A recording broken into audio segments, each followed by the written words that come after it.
ওই উমরা এই করো কোনটা নিয়ে যাওয়া যাবে না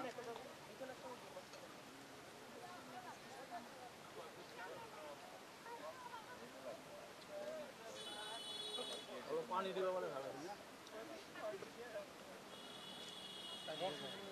খাসাটা কই খাসাটা করো খাসাটা পরে দিয়ে দেব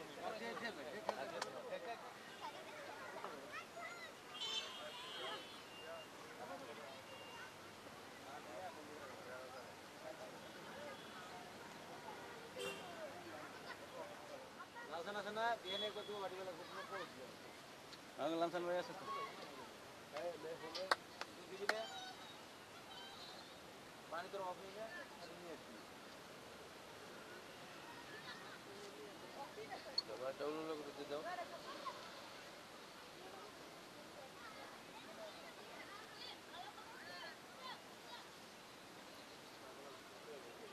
মানুষ তো আমরা দেখছি মানুষ ভালো জায়গা আছে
12টা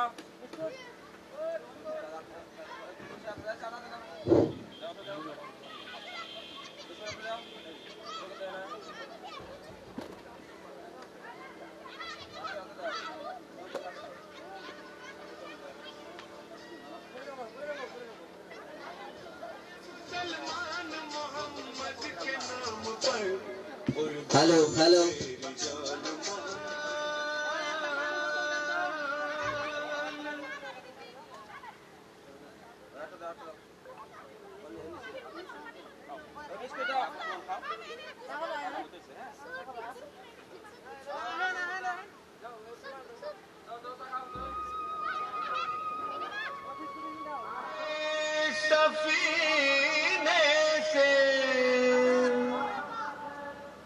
कुरान पाक की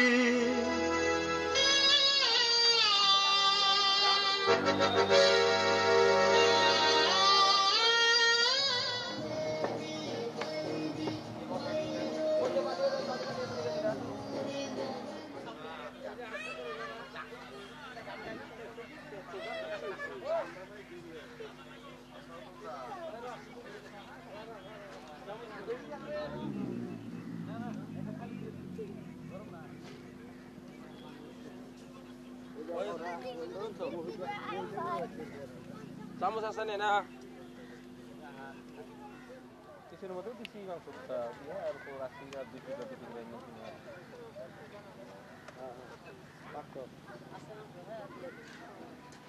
আজকে দিলে ভালো হইতো কালকে মনে ডেট আছে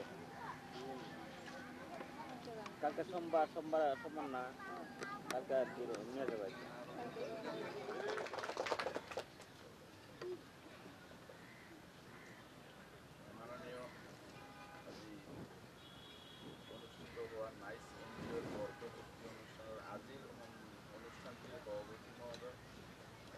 আইসিএনজিওর সভাপতি সম্পাদক আর সদস্যবৃন্দ, আমন্ত্রিত অতিথিসকল, দুঃখিয়া দরিদ্র আমার আমন্ত্রিত রাইজ, আজি আইসিএনজিওর প্রথম বর্ষপূর্তি অনুষ্ঠান মানে অ্যাকচুয়ালি বিশালভাবে আয়োজন করা হয়েছে, কিন্তু মানুহক আমন্ত্রণ বা নিমন্ত্রণও দিয়া হয়েছিল, কিন্তু তেওঁলোক কিবা কাৰণবশত যিগৰাকী অহা নাই, যিকেইগৰাকী উপস্থিত আছে আৰু আশা কৰোঁ আহি থাকিব, ৰাইজসকল আহিব, আমন্ত্ৰণ হ'ব। এতিয়া আমাৰ যি সম্বৰ্ধনা অনুষ্ঠান এটা মোক দায়িত্ব কৰিছে আৰু মই সেই হিচাপে এতিয়া সম্বৰ্ধনা অনুষ্ঠানটি পৰিচালনা কৰিবলৈ আগবাঢ়িম। প্ৰথমতে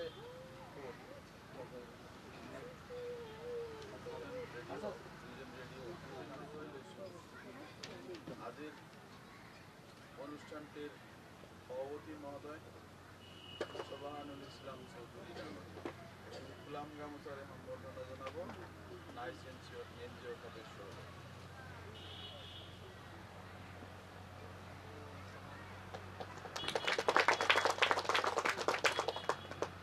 তার পিছনে আমি সম্বর্ধনা জানাব নাইস এনজিওর এই মহান উদ্দেশ্যে এনজিওখন তেওঁলোকে প্রতিষ্ঠা করছে, সেই এনজিওরে আমার সভাপতি মহোদয় করছিল সাইদুল ইসলাম নাম।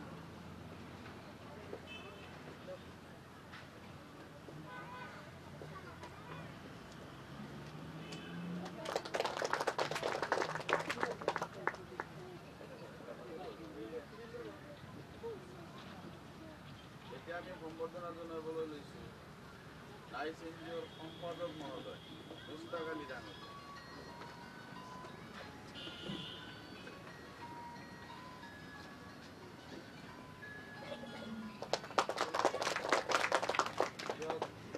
এতিয়া আমি নাইস এনজিওৰ তৰফৰ পৰা আজিৰ এই অনুষ্ঠানৰ বাবে আমন্ত্ৰণ কৰি অনা আমাৰ অতিথিসকলক সম্বৰ্ধনা জনাম। প্ৰথমতে আমি ডাঙৰীয়া জনাব নাইস এনজিওৰ সদস্য।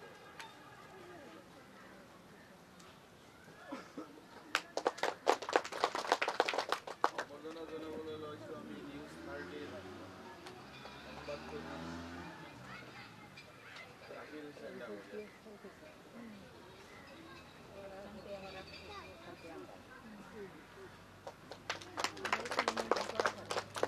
আমি এইবাৰ সম্বৰ্ধনা জনাম আমাৰ অঞ্চলেৰ এগৰাকী বিশিষ্ট সমাজকৰ্মী শফিউৰ ৰহমান ডাঙৰিয়া।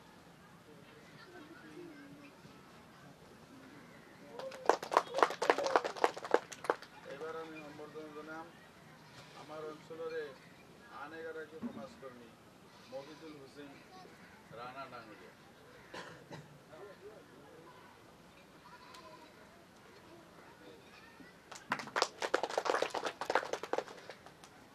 আৰও এগৰাকী সমাজকৰ্মী তথা যুব নেতা আমাৰ ওচৰতে আছে, মঞ্চত উপস্থিত, আমি আমন্ত্ৰণ কৰি আনিছোঁ জাকিৰ হুছেইন ডাঙৰীয়াক। তেখেতক এই গোলাম গামোচাৰে সম্বৰ্ধনা জনাম।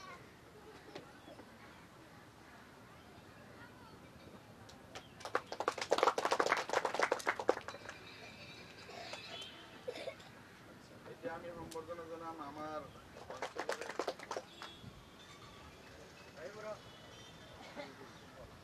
পিছলৈ আমাৰ আৰু আমন্ত্ৰিত অতিথি আহিবলগীয়া আছে। পিছলৈ আৰু সম্বৰ্ধনা অনুষ্ঠানটি মানে নেক্সট আমি আগুৱাই বৰ্তমানলৈকে এইখিনি। মাননীয় সভাপতি আদেশ মতে মই দুটামান কথা দিলোঁ, যেহেতু সম্বৰ্ধনা অনুষ্ঠান সম্ভৱতঃ ইয়াতে শেষ কৰিব, গতিকে এই সম্বৰ্ধনা অনুষ্ঠান পৰিচালনা কৰা যিজন ব্যক্তি আছিল তেওঁক মই গৈ সম্বৰ্ধনা জনাম আমাৰ ফাৰুক ভাই। গতিকে গোলাম গামোচাৰে আমাৰ ফাৰুক ভাইৰ নামেৰে সম্বৰ্ধনা জনাম।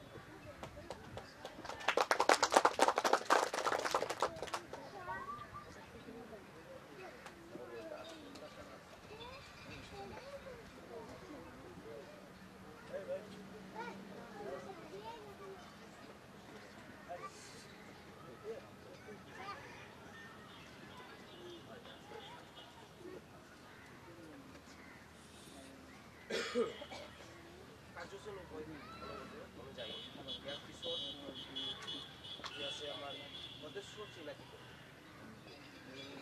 NGOৰ সদস্য চিনাকি কৰিব লগতেই তেখেতসকলক সম্বৰ্ধনা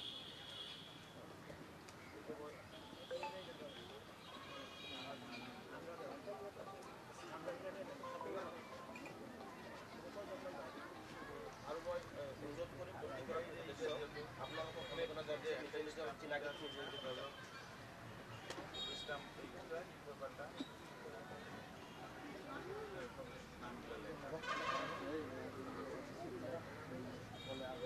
এই সদস্য চিনাকি কৰিব লগতে সম্বৰ্ধনা ইতিমধ্যে আপোনালোকে ইতিমধ্যে গম পাইছে আমাৰ যি সন্মানীয় সভাপতি আছিলে ICNGৰ ছাইদুৰ ৰহমান ডাঙৰীয়া তেখেতক ইতিমধ্যে সম্বোধনা কৰা হৈ গৈছে আৰু মুস্তাক আলী ডাঙৰীয়া ছেক্ৰেটাৰী আছিলে সম্পাদক আমি ইয়াক পৰৱৰ্তী আমি মঞ্চত আমাক জনা হ'ব ছানোৱাৰ হোসেন ডাঙৰীয়া ভাইচ প্ৰেচিডেণ্ট ICNGৰ তেখেতক ছানোৱাৰ হোসেন ডাঙৰীয়া তেখেতৰ ফল গামোচা আৰু সম্বোধনা জনাবলৈ মই আমাৰ মঞ্চত চুবুৰমন ডাঙৰীয়া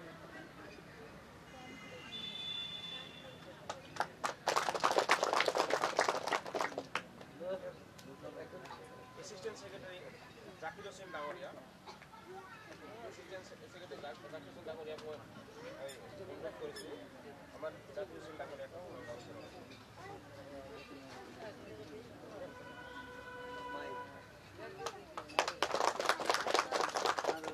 या विषय एडिटर भिडियोग्राफर केसीआर रंजपानी डांगरिया को सम्मान जनाब हमर कैमरा के साइड पर मोबाइल दिलो न तो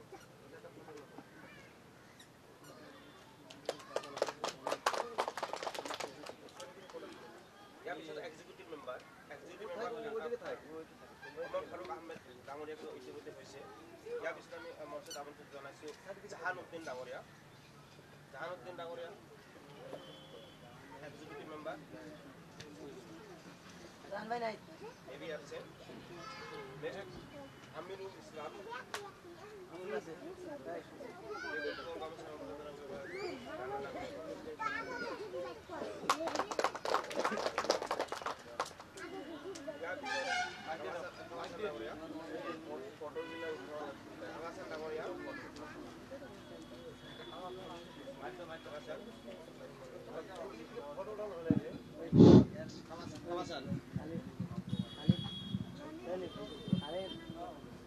Kawasan Dangoria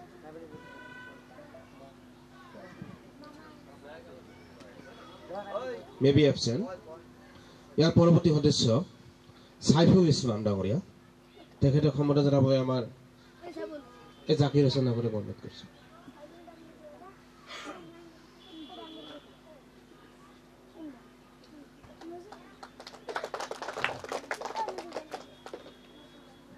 ইয়াৰ পিছে আমি এক্সিকিউটিভ মেম্বাৰ হৈবুল আলী তেখেত সম্বোধন জনাবলৈ মই আমাৰ ৰাণা ডাঙৰীয়াক অনুৰোধ কৰিছো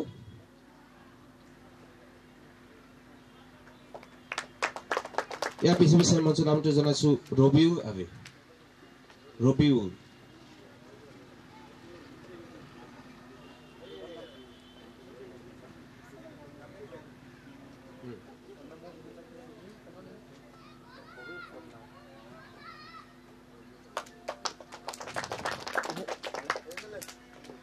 ইয়াৰ পিছে মঞ্চত ইজাৰুল ইছলাম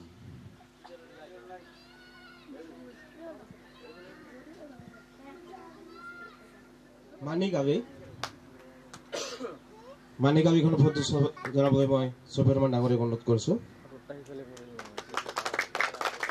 ইয়াৰ পিছত মঞ্চত আমন্ত্ৰণ জনোৱা হৈছে তাহাজ উদ্দিন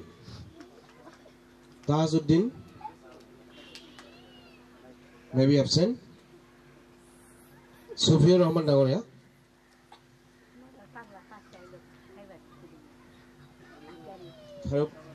অনুৰোধ কৰিছো তেখেতক ফুলন গামোচাৰ সম্বৰ্ধনা জনাবলৈ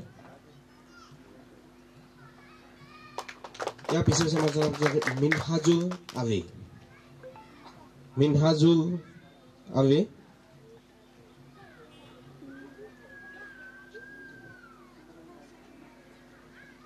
বিশিষ্ট ব্যক্তি ৰনি দাস ডাঙৰীয়াক মই অনুৰোধ কৰিছো মেনেজাৰক এখন ফুৰং গামোচাৰে সম্বোধন জনাবই। নাইচ এনজিঅ'ৰ এক্সিকিউটিভ মেম্বাৰ মনোহৰ হোসেন ডাঙৰীয়াক এখনি ফুৰং গামোচাৰে সম্বোধন জনাবলৈ আমাৰ স্থায়ী মুৰব্বী মনোহৰ হোসেন মহাশয়ক মই অনুৰোধ কৰিছোঁ।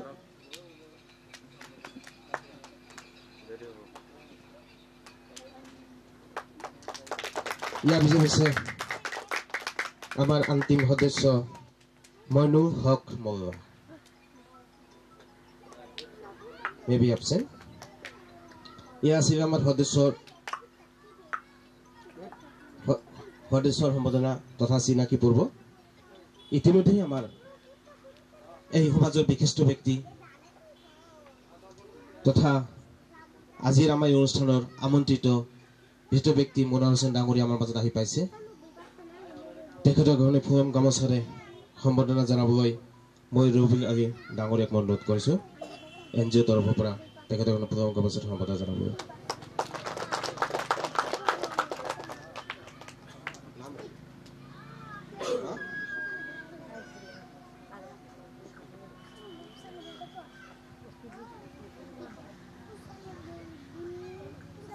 আমি মঞ্চত আমন্ত্ৰণ জনাইছোঁ বিশুদা ডাঙৰীয়া, তেখেতৰ ফুৰম গামোচাৰে সম্বৰ্ধনা জনাবলৈ আমাৰ এনজিঅ'ৰ সদস্যই প্ৰয়োগ কৰিছে। এনজিঅ'ৰ সদস্য ৰৈ থাকিব নেকি কোনোবাই? তাৰ নাম কি আছিলে? হৈ গৈছে ন? ইয়াৰ পিছৰ প্ৰতিবেদন হ'ল নাইচ এনজিঅ'ৰ বিগত এবছৰত কৰ্মৰাজিৰ প্ৰতিবেদন পাঠ। এই নাইচ এনজিঅ' এটা বছৰে কি কৰিছে কি কৰা নাই, তেখেতৰ যি উদ্দেশ্যে এনজিঅ'খন গঠন কৰিছিলে আৰু সেই উদ্দেশ্যৰ সৈতে কিমান শতাংশ সফল হৈছে তাৰ সেই সম্পৰ্কে দুই এষাৰ ক'বলৈ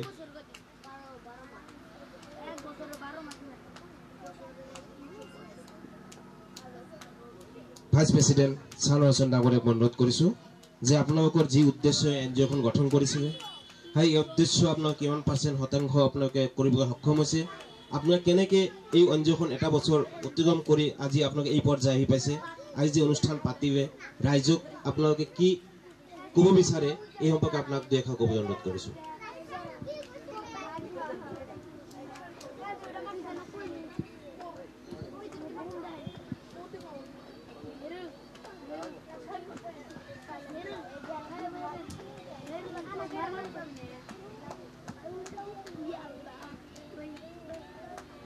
আসসালামু আলাইকুম।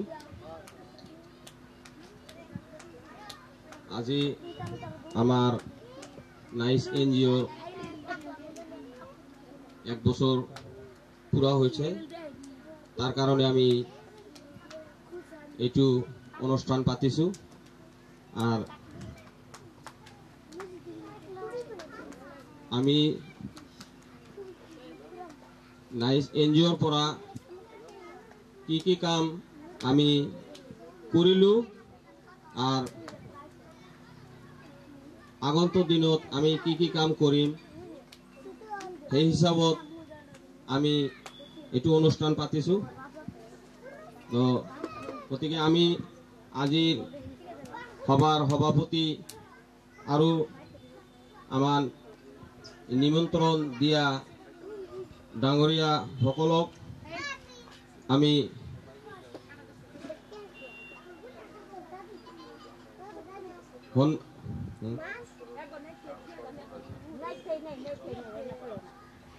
আৰু আমি যেটো বছৰৰ আমি কাম কৰিছো, কি কি কাম কৰিছো সেইটো কাম আমি ৰাইজৰ ওচৰত আমি প্ৰকাশ কৰিম বুলি এইটো অনুষ্ঠান পাতিছো।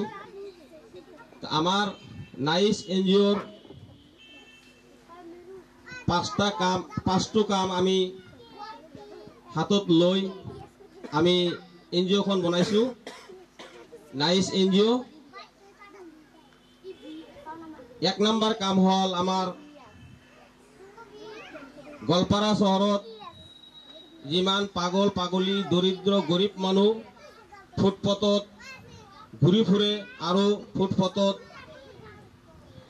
ঘুমাই থাকে, ৰাতিও ফুটপথত থাকে, দিনেও ফুটপথত থাকে, সেইবিলাক মানুহক সপ্তাহত একদিন বুধবাৰ কৰি আমি নাইচ NGO গ্ৰুপৰ তৰফৰ পৰা আমি খাদ্য যোগান দি আছোঁ।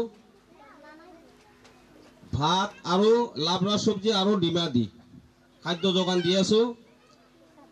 1 নম্বৰ হ'ল আমাৰ খাদ্য দিয়া। 2 নম্বৰ আমাৰ নাইচ NGO গ্ৰুপৰ কাম যিবিলাক মানুহ গৰীব মানুহ বেমাৰ হৈ ঘৰত পৰি থাকে, চিকিৎসা হোৱাৰ কাৰণে পইচা নাই, পইচা নাথাকাৰ কাৰণে ভুক্তভোগী হ'ব লাগে, সেইবিলাক মানুহক আমাৰ নাইচ NGO গ্ৰুপৰ তৰফৰ পৰা যিখিনি সম্ভৱ হয় আমাৰ নাইচ NGOৰ শক্তি মোতাবিক আমি সিহঁতক সহায় কৰি আহিছোঁ। 3 নম্বৰ হ'ল যিবিলাক মানুহ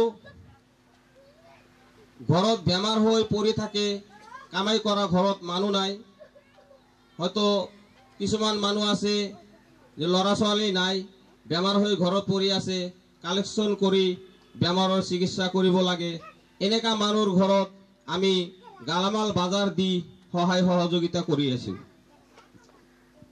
4 নম্বৰ হ'ল এই যিবিলাক মানুহ গৰীব মানুহ বস্ত্ৰহীন যিবিলাক মানুহৰ মানে কাপোৰ কানিৰ অসুবিধা, সেইবিলাক মানুহক আমি কাপোৰ কানি দিও সহায় কৰি আছোঁ।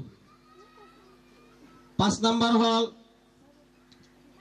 এইবিলাক মানুহ দৰিদ্ৰ গৰীব মানুহ যিবিলাক বেমাৰ হৈ ঘৰত পৰি থাকে, ট্ৰিটমেণ্ট হোৱাৰ পইচা নাথাকাৰ কাৰণে ট্ৰিটমেণ্ট হ'ব নাপায়, সিহঁতক আমি ট্ৰিটমেণ্টৰ ব্যৱস্থা কৰি আছোঁ। ৰাস্তাত যিবিলাক পাগলসকল ৰাস্তাত পৰি থকাত মানে বেমাৰ হৈ যায়, আমি সিহঁতক খানা খুৱাই আছোঁ। আৰু আমি খানা খোৱাৰ টাইমত দেখা পাওঁ যে সিহঁতৰ বেমাৰ হৈছে, সিহঁতক লৈ আমি আমাৰ গোৱালপাৰা চিভিল হস্পিটেলত লৈ আমি ট্ৰিটমেণ্ট কৰি আছোঁ। সেইকাৰণে আমি আশা কৰি আছোঁ যে আমি যিবিলাক কাম কৰি আছোঁ এইটো আমি কোনো ধৰ্মগত বুলি কোনো কথা নহয়, হিন্দু হওক মুছলমান হওক, আমাৰ মুছলমান ধৰ্মত হাদিছ কোৰাণত আছে যিকোনো মানুহ দৰিদ্ৰ মানুহক সহায় কৰিব লাগে, হিন্দু হওক মুছলমান হওক আমি সহায় কৰি আছোঁ। আমাৰ নাইচ NGOত কোনো ধৰ্মৰ কোনো কি নাই, হিন্দু হ'লেও আমি সহায় কৰি আছোঁ, মুছলমান হ'লেও সহায় কৰি আছোঁ, খ্ৰীষ্টান হ'লেও সহায় কৰি আছোঁ, গাৰো হ'লেও সহায় কৰি আছোঁ। আমাৰ ইঠাই লক্ষ্য আৰু আমি আগন্তুক দিনত সিহঁতক এনেকৈ আমি 1 বছৰত যেনেকৈ কৰি আহিছোঁ এনেকৈ আমি আগন্তুক দিনতো এনেকৈ কৰি যাম বুলি আমি আশা লৈ আমি এইটো অনুষ্ঠান পাতিছোঁ আৰু আমি এইবিলাক কাম কৰিম। গতিকে আমি সকলো ৰাইজক অনুৰোধ জনাওঁ আপোনালোকে যাতে আমাৰ নাইচ NGOৰ লগত আগবাঢ়ি আহে আৰু আমাক সহায় সহযোগিতা কৰে। আমি যিবিলাক কাম কৰি আছোঁ তাৰমানে সপ্তাহত 1 দিন কৰি আমি খানা বহন কৰি আছোঁ। তাৰমানে আমাৰ যিবিলাক সদস্য আছে, সদস্যৰ আমি 18 জন আমাৰ সদস্য আছে, সদস্যৰ পৰা আমি সপ্তাহত 200 টাকা কৰি উঠাই হেনে আমি এইটো কাম কৰি আছোঁ। সপ্তাহত মোটামুটি আমাৰ 3,500 টাকা আমাৰ খৰচা হয়। এনেকৈ আমি কামবিলাক কৰি আছোঁ। আমি আশা কৰি আছোঁ যে আমি সপ্তাহত 1 দিন খুৱাই আছোঁ, আমি যাতে আৰু 2-1 দিন বাঢ়াই খুৱাব পাৰোঁ। সপ্তাহত হয়তো 1 দিন খুৱাই আছোঁ, আমি যাতে 2 দিন বা 3 দিন বা প্ৰত্যেক দিনে যাতে আমি এইটো খানা বহন কৰি থাকিব পাৰোঁ। ইয়াৰ কাৰণে আমি সকলো ৰাইজৰ ওচৰত দোৱা খোজোঁ আৰু আপোনালোকেও যদি আমাৰ লগত যদি আগবাঢ়ি আহে, সহায় সহযোগিতা কৰে আৰু আমাক যদি সাপোৰ্ট দিয়ে আমাৰ ওচৰত যদি আগবাঢ়ি আহে তেনেহলে আমাৰ নাইস NGO গ্ৰুপেৰ তৰফৰ পৰা আমি আৰু আগবাঢ়ি যাব পাৰিম। গতিকে আমি সকলো ৰাইজক অনুৰোধ জনাও আপোনালোকে সকলে আমাৰ নাইস NGOৰ লগত আগবাঢ়ি আহিব আৰু যিমান পাৰে সহায় সহযোগিতা কৰি সাথ দি আমাৰ নাইস NGO খনক আকৌ আগবঢ়াই লৈ যাব বুলি মই আশা ৰাখি মোৰ ভাষণ শেষ কৰি দিলো। সানোয়াৰ হোসেন ডাঙৰীয়া তেখেতৰ যি NGO যি মহান ভাষণ সেই ভাষণৰ যি কাৰ্যৰাজিৰ তেখেতসকলে কিছুমান কথা দাঙি ধৰিলে ইতিমধ্যে সেয়া আমি মঞ্চত থকা বা মঞ্চৰ সন্মুখত অৱস্থিত প্ৰত্যেকগৰাকী ব্যক্তি আমি ইতিমধ্যেই গম পালোঁ তেখেতক উদ্দেশ্য কি উদ্দেশ্য লৈ NGOখন গঠন কৰিছিলে আৰু উদ্দেশ্য সিহঁতে কিমান শতাংশ কৰিব পাৰিছে আৰু অনাগত দিনত কিমানখিনি কৰিব পাৰিব সেই সম্পৰ্কে তেখেতক আজি ভাষণ দিলে ইয়াত তেখেতক ধন্যবাদ জনাইছোঁ। আশা কৰিম তেখেতসকলৰ যি মাজত ভাষণ দিয়া দুই এটা ভুল ক্ৰান্তি ৰৈ গৈছে আশা কৰিম তেখেতৰ ভুল ক্ৰান্তি অনাগত দিনত শুধৰাই পিছলৈ পুনৰ কৰিব বুলি আশা ৰাখিছোঁ।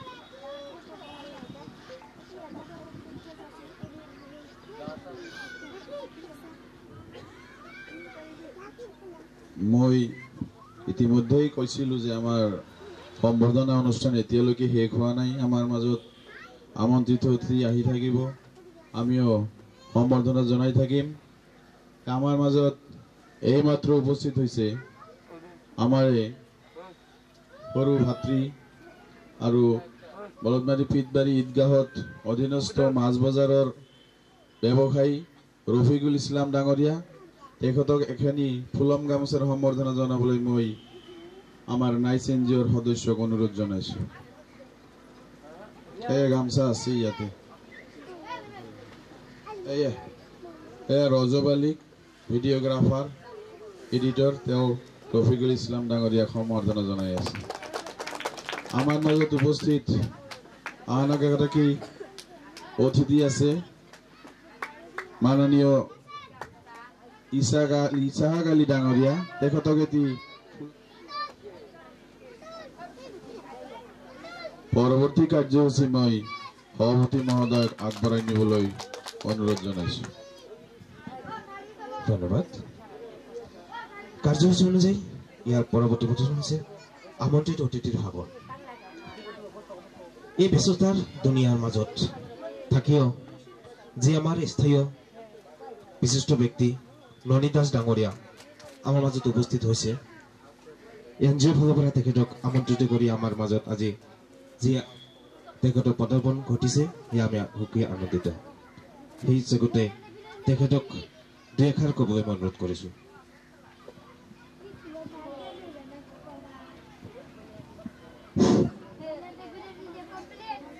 আজি সভাৰ সভাপতি মহোদয়, আমাৰ মঞ্চত উপস্থিত আমাৰ নিমন্ত্ৰিত অতিথিসকল,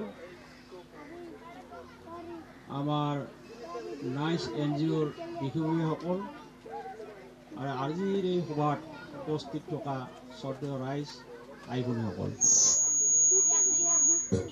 সঁচাকৈয়ে আজি এটা ডাঙৰ কাৰ্যসূচী নাইচ NGOয়ে আয়োজন কৰিছে। এই নাইচ NGOটোৰ কাম কাজ সম্পৰ্কত মই আজি 6 মাহ আগত গম পালোঁ। আপোনালোকৰ এজন সদস্য চব্জি বিক্ৰী কৰে, তেওঁ আহি পোৱা নাই নেকি নাজানো। তেওঁ একদিন মই হস্পিটেল ছুপাৰিণ্টেণ্ডেণ্টত বহি আছোঁ, তেওঁ ব্লাড লোৱাৰ কাৰণে গৈছে হস্পিটেলত, কিন্তু তাত যিটো ব্লাড বেংকৰ যিখিনি কৰ্মচাৰী আছে, সেই ব্লাড বেংকৰ কৰ্মচাৰীজনে মানে বিভিন্ন অজুহাতত তেওঁক ঘূৰাই তেওঁক হাৰাশাস্তি কৰিলে আৰু তেওঁ আগতে গ'ল, তেওঁক ব্লাড নিদিয়ে, কিন্তু পিছৰ যিবিলাক ব্যক্তি গৈছে তেওঁলোকক ব্লাড দিয়ে।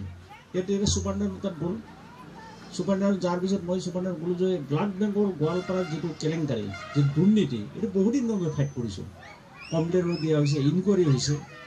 তেওঁ লগে লগে ছুপাৰিণ্টেণ্ডেণ্টে ফোন কৰিলে, ছুপাৰিণ্টেণ্ডেণ্টে ফোন কৰাৰ পিছত তেওঁ ক'লে আপুনি যাওক, মই কৰি আছোঁ। তেতিয়া গ'লোঁ, ময়ো ধৰিলোঁ ব্লাড বেংকত যে কি কাৰবাৰ এইটো। তেতিয়া তেওঁ ফোন নম্বৰটো ল'লোঁ আৰু তেতিয়া তেওঁ মই ক'লে যে মই আপুনি কি কাম কৰে, বোলে মহিলা পথাৰত মই এই ধৰণৰ NGO এটা কাম কৰোঁ। এটা খুব ভাল কথা, এই ধৰণৰ কামটো কৰা যদি আপোনালোকে কৈছে খুব ভাল কথা। যে সঁচাকৈ আজি বহুত NGO আছে, নন গভৰ্ণমেণ্ট অৰ্গেনাইজেশ্যন বুলি কয়, আৰু বহুতো চৰকাৰী অনুদান লৈ তেওঁলোকে বহি আছে, আৰু তেওঁলোকে সেই চৰকাৰী অনুদান লৈ কিন্তু কামো নকৰে। হয়তো অলপ চলপ কাম কৰে, বাকী কাম নকৰে। এনেকৈ বহুত আজিকালি আমি NGO দেখিছোঁ।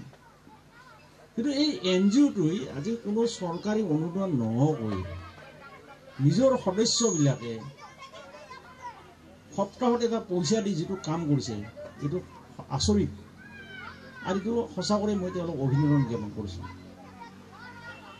যে চিকিৎসা কৰা, খাদ্য দিয়া, কাপোৰ কানি দিয়া, আজি সাধাৰণ মানুহক মানে ৰাস্তাত থকাটো দূৰৰ কথা, এটা ৰাস্তাত যদি কোনোবাই মাৰিও যায়, পৰিও থাকে, তেওঁ ঘূৰি পৰ্যন্ত নাচায় যে মানুহজন কি হৈছে। সেই ক্ষেত্ৰত এই NGOটোৱে যিটো দায়িত্ব লৈছে, এইটো সমাজত এটা বিৰল ঘটনা।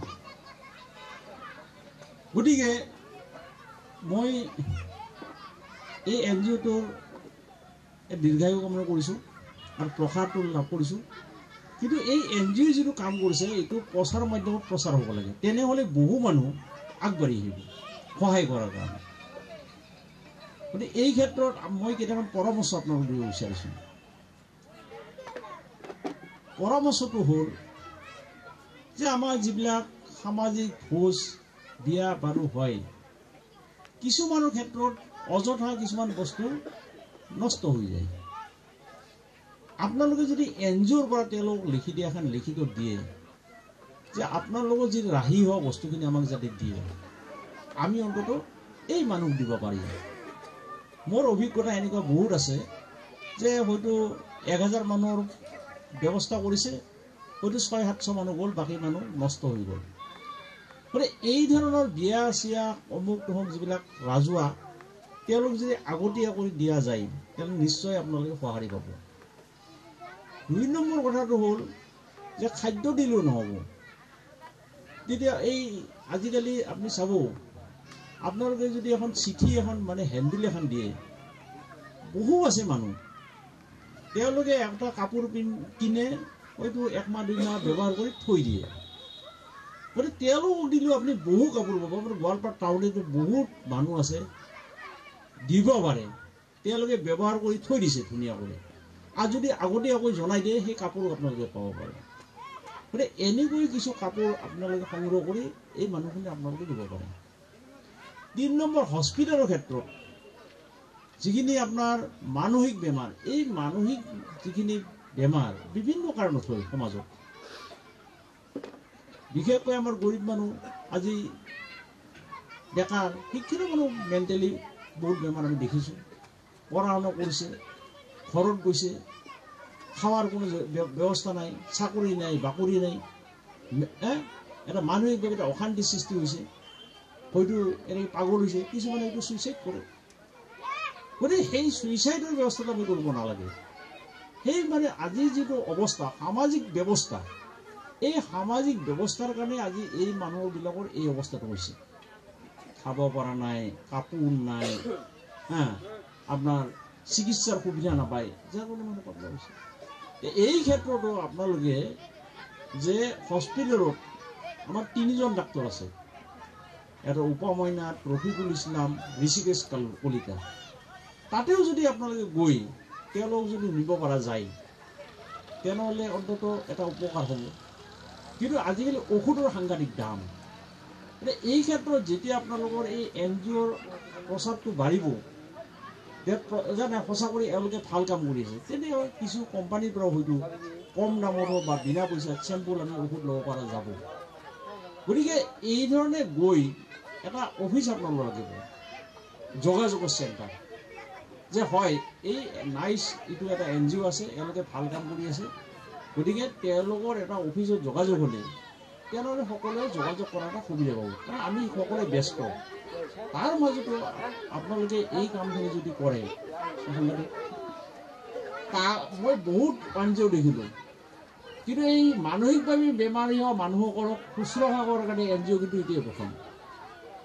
গতিকে আপোনালোকে যিটো মহান কাম আগবাঢ়িছে, মোৰ এই পৰামৰ্শ আপোনালোকে দিলোঁ।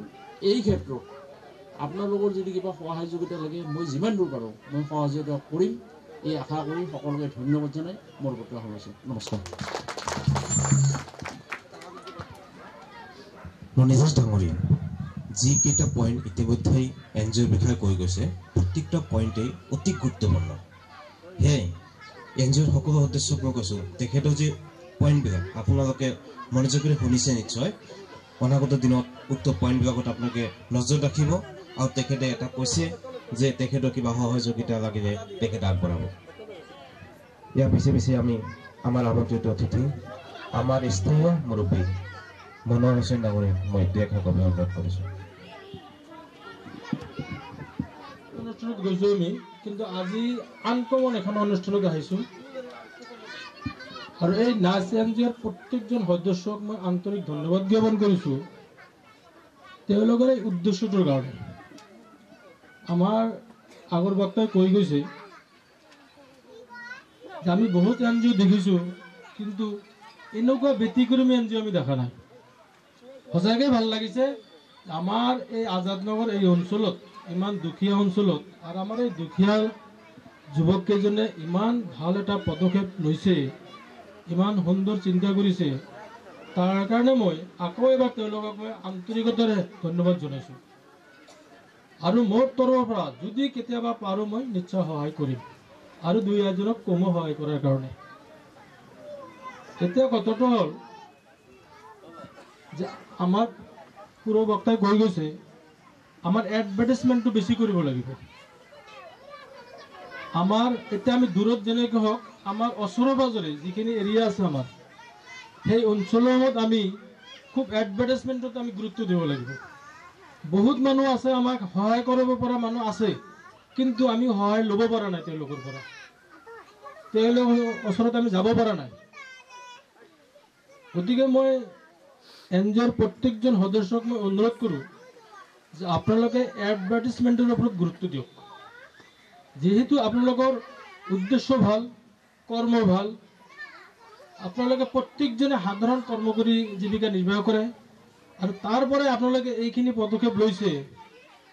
গতিকে সচ্ছল মানুহখিনি আপোনালোকক খুবেই সহযোগ কৰিব, মই এটা আন্তৰিকতাৰে মই বিশ্বাস কৰোঁ।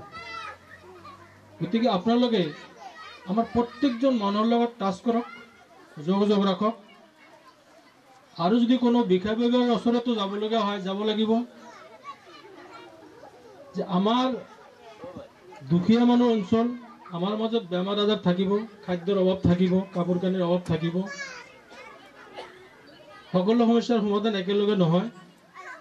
গতিকে মই আপোনালোকক অনুৰোধ জনাইছোঁ যে আমাৰ স্থানীয় যিখিনি সচ্ছল মানুহ আছে তেওঁলোকৰ লগত আপোনালোকে যোগাযোগ কৰক, মাতক, তেওঁলোকৰ লগত বহক, দিহা পৰামৰ্শ লওক, তেওঁলোকে নিশ্চয় আপোনালোকক আৰ্থিক সহযোগ আপোনালোকক কৰিব। আৰু আপোনালোকৰ এই কৰ্মৰ যিটো আমাৰ এই ছাৰে কৈ গৈছে, আপোনালোকে কিছুমান হেণ্ডবিল বনাই লওক। আমাৰ এই বজাৰবিলাকত, হাট বজাৰবিলাকত গ'লে যেনেকুৱা হেণ্ডবিল দিয়ে ৰাস্তাৰ কাষে কাষে, আমাৰ DOC-টো দেখাব, মাজে মাজে ডক্টৰ আহিব, হেণ্ডবিল দি থাকে ৰাস্তা দি গ'ল। ঠিক আপোনালোকে কিছুমান কেইবা হাজাৰ আপোনালোকে হেণ্ডবিল বনাই লওক। ডাকাইতল বজাৰ আছে, আমাৰ ভালুকডুবি বজাৰ আছে, ট্ৰেন্সপৰ্ট পইণ্টত আছে, যিকোনো পইণ্টত যদি আমি হেণ্ডবিলবিলাক প্ৰচাৰ কৰি দিব পাৰোঁ, বহুত মানুহ আছে আপোনালোকক যাচি পেলাই লগ কৰিব, আপোনালোকক কণ্টেক্ট কৰিব যে মই দুখীয়া মানুহ খানাৰ কাৰণে কিবা এটা দিম, আপোনালোকৰ সুবিধা হ'ব। আৰু আমাৰ লগত উপস্থিত আছে সাংবাদিক আছে, তেওঁলোকৰ মাধ্যমেৰে আমি এটা ভাল এডভাৰটাইজমেণ্ট পাম। এওঁলোকে ভালটোকো বেয়া কৰিব পাৰে, বেয়াটোকো ভাল কৰিব পাৰে। গতিকে মই আশা ৰাখিছোঁ আমাৰ সাংবাদিক জাকিৰ চাহেব তেওঁ আমাৰ এই এন জি অ'ৰ হৈ অলপ পজিটিভ এডভাৰটাইজমেণ্টটো দিব বুলি মই আশা ৰাখিলোঁ। আৰু তেওঁৰ সতীৰ্থসকলকো ক'ব যে আমাৰ এনেকুৱা এখন এন জি অ' হৈছে, সেই এন জি অ'টোক আপোনালোকে অলপ ছাপোৰ্ট কৰিব লাগে। সাংবাদিকসকলৰ ছাপোৰ্টটো আমাৰ এটা বহুত ডাঙৰ ছাপোৰ্ট। আমি যিখন ঠাইত এবাৰ 10 বাৰ গ'লে কাম নহয়, এওঁলোকে এবাৰ গ'লে কাম হয়। গতিকে মই দীঘলীয়া নকৰোঁ, মই পুনৰবাৰ নাইচ এন জি অ'ৰ সকলো সদস্যক আন্তৰিক ধন্যবাদ জনাইছোঁ, আৰু মোৰ ব্যক্তিগত তৰফৰ পৰা মই যিমান দূৰ পাৰোঁ সহায় কৰিম ইনশাআল্লাহ।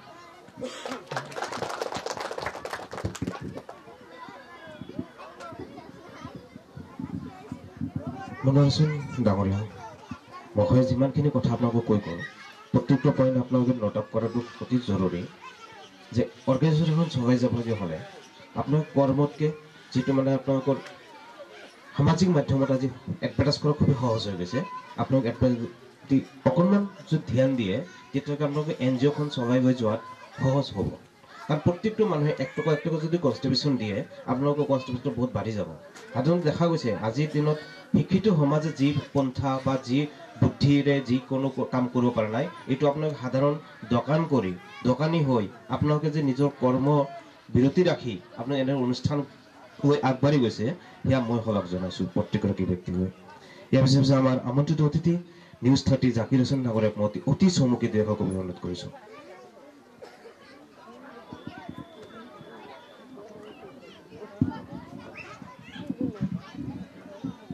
আজিৰ সভাৰ সভাপতি মহোদয়, আমন্ত্ৰিত অতিথি মানে বিশিষ্ট অতিথি, আমাৰ বিশিষ্ট সমাজকৰ্মী বামপন্থী নেতা মাননীয় ননী দাস ডাঙৰীয়া, মঞ্চত উপবিষ্ট আমন্ত্ৰিত অতিথিসকল, আৰু বিশেষকৈ এই নাইচ NGOৰ সভাপতি সম্পাদক প্ৰমুখীয় যিখিনি সদস্য আছে প্ৰত্যেককে মই আন্তৰিক অভিনন্দন জনাইছোঁ। লগতে বিশেষভাৱে শাৰীৰিক তথা মানসিকভাৱে বিশেষভাৱে সক্ষম যিসকল লোক ইয়াত উপস্থিত আছে তেওঁলোককো মই আন্তৰিক ধন্যবাদ জনাইছোঁ। আজি এটা কথা বাৰবাৰ উপলব্ধি কৰিছোঁ, যিটো সময়ত মানুহে 10 টকা এটা কাকো এনেই দিব নোখোজে, এনে কিবা নাই, খুচুৰা নাই, কিবা নাই বুলি যেতিয়া মানুহক পাৰ কৰাই দিয়ে, অতি দৰিদ্ৰ মানুহ তেতিয়া হাত পাতে, বহুতে মানে কৰি এতিয়া নহ'ব পিছত আহিবি, নাই খালী হাতে আছোঁ বুলি কিবা কিবি কৈ পাৰ কৰি দিয়ে। ঠিক তেনে সময়তে আমাৰ মইলাপাটৰ অঞ্চলৰ কেইজনমান উদীয়মান দোকানী, সিহঁতৰ ক'ব গ'লে লিখা পঢ়াও বহুত কম, যিসকল শিক্ষিত মানুহে ঘূৰি থাকে বজাৰ অঞ্চলেদি বা গাঁৱে আছে, তেওঁলোকতকৈ বহুত লিখা পঢ়া কম সিহঁতৰ, কিন্তু সিহঁতৰ চিন্তাধাৰাটো ইমান ডাঙৰ, আজি মানে শলাগ ল'বলগীয়া হৈছে। তেতিয়া তেওঁলোকে এটা বছৰ ধৰি নিৰৱচ্ছিন্নভাৱে নিজৰ পকেটৰ পইচাৰে হিচাপ দিলে আমাক যে প্ৰতিজন সদস্যই 200 টকা কৰি প্ৰতি সপ্তাহত দিয়া হয়। প্ৰতি সপ্তাহত 200 টকা মানে এটা মাহত কমেও 18 টকা, 4টা সপ্তাহ থাকে। 18 টকা হ'লে 52 মাহত 52 মান্থছত এটা বছৰ হয়। এটা বছৰত কমেও 9,600 টকা, অৰ্থাৎ কমচে কম 10,000 টকাকৈ এজন সদস্যই বছৰত খৰচ কৰিছে। এনে সৰু কথা, প্ৰথমত দেখা যায় 200 টকা কৰি দিছোঁ, কিন্তু আজিৰ হিচাপত দেখা গৈছে এজন সদস্যই প্ৰায় 10,000 টকা কৰি খৰচ কৰিছে। কেৱল টকা খৰচ কৰা নাই, মই মোৰ চকুৰ আগত দেখিছোঁ বুধবাৰৰ দিনটোত তেওঁলোকৰ এটা সাপ্তাহিক ঈদৰ দিন হিচাপে এটা পালন হয়। ৰাতিপুৱাৰ পৰা সন্ধিয়ালৈকে তেওঁলোকৰ এটা ব্যস্ততা থাকে, তাৰে একাংশ দোকান বন্ধ কৰে। এই যে শাৰীৰিক, মানসিক আৰু আৰ্থিক সহায় দি তেওঁলোকে যে আমাৰ শাৰীৰিকভাৱে বিশেষভাৱে অক্ষম, ৰাস্তাত হয়তো আজি পাগল বুলি ক'লেও ই লাগে, তেওঁলোকে মানসিকভাৱে বিশেষভাৱে সক্ষম, তেওঁলোকে ৰাস্তাত পৰি থাকে, তেওঁলোকে নিজে নিজে উঠাই নি নিজে গাড়ী দি খৰচা দি নি হস্পিটেলত চিকিৎসা কৰিছে। বহুতে বছৰত হাত পাতিছে, বহুতে টকাও দিয়া নাই, হেল্পো কৰা নাই, যদিও তেওঁলোকে নিজৰ খৰচাৰে কৰিছে।